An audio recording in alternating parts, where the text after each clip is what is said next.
and buried alive under 7 tons of dirt and cement. But something goes terribly wrong. Exclusive, the greatest show of Amazing Joe.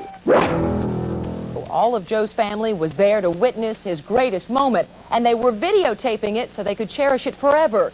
But as our Mike Watkins tells us, something happened that turned this video into a horror movie. He would have been world-famous escape artist, taking on something that no one has taken on before. Houdini had been buried alive once and panicked, and they had to dig him out. Through the chains, through the shackles, through the handcuffs, and burrow my way through 3.5 feet of dirt. You get through all this before the cement hardens. He was a showman, and you never knew where the show ended and the real life took on. You realize that cement starts to harden first at the lower elevation, so it's going to be hard. You mean it hardens at the lower part? I thought it started at the top. No, it hardens at the lower. No. In fact, I shouldn't even kid. This is very serious. This is no magic trick like you've been seeing for tonight. He thought Houdini was one of the great escape artists, and he wanted to be better than Houdini. And he was close. You know, Houdini failed at this, and he was only using dirt.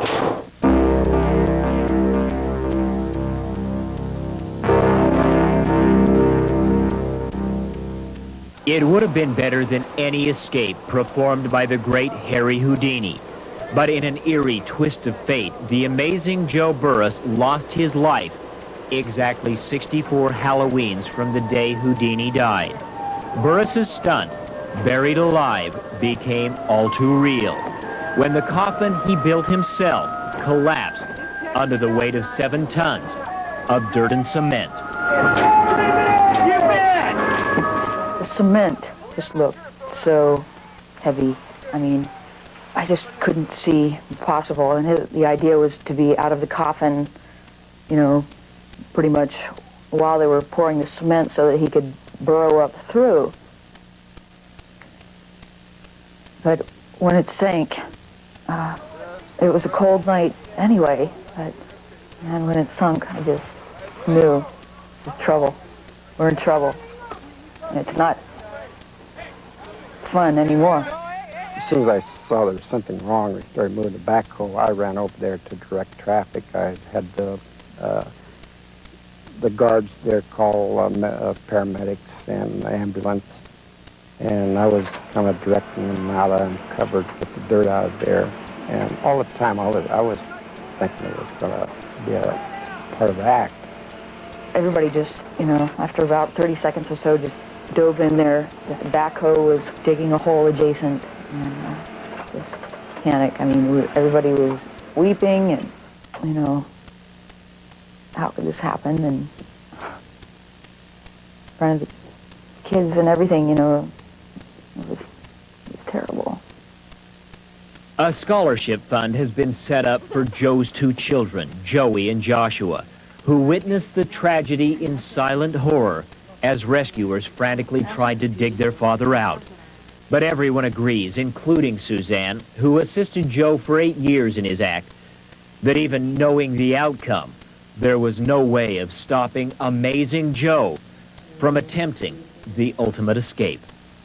My thoughts were, why in the world would anyone want to be buried under the ground, buried alive? You know, what a terrifying feeling.